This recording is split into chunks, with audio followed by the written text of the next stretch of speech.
So now we're going to talk about the big O of arrays. And it's important to understand this so we can compare arrays to the other data structures that we're going to build.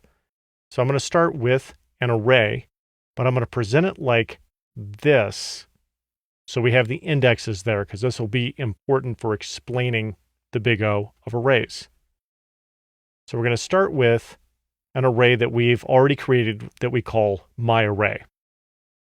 And then we're going to push an item onto the end.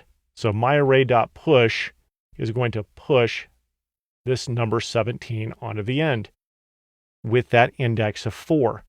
The important thing here, though, is that we do not have to reindex this or this or this all the way down at the beginning. Likewise, when we remove this item with a pop, and we pop that off, we don't have to reindex anything. And because of that, push and pop are both O of 1 operations. But it's different on the other end of the array. So let's bring up myArray, and we're going to shift that first item off of the array. When we remove this, the problem we have is that this index is incorrect.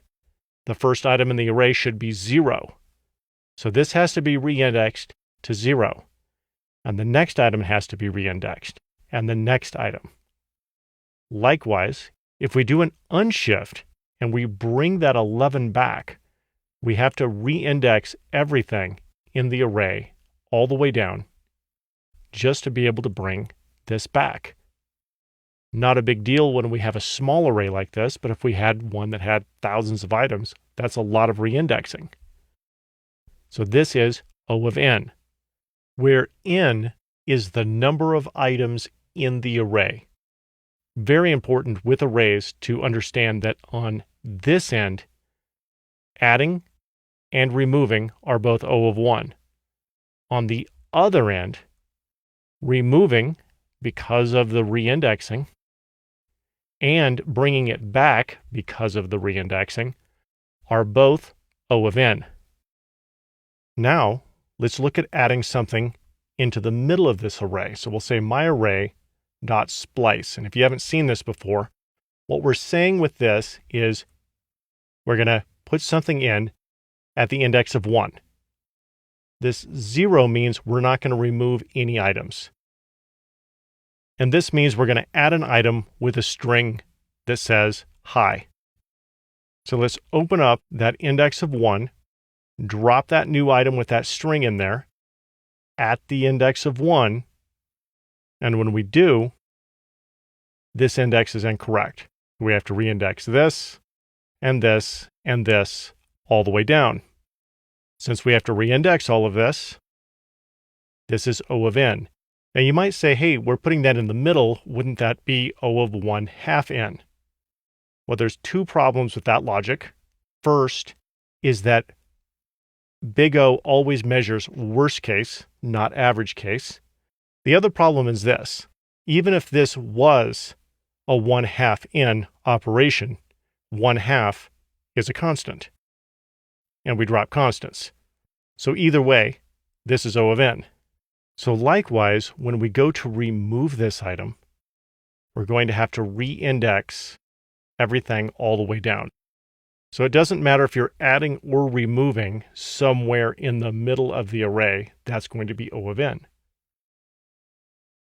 Now let's look at finding an item. Let's say we're going to find the number 7 in this array. To do that, we'd have to start at the beginning and say, is that 7? No. No. And then we finally get to 7 and it's yes.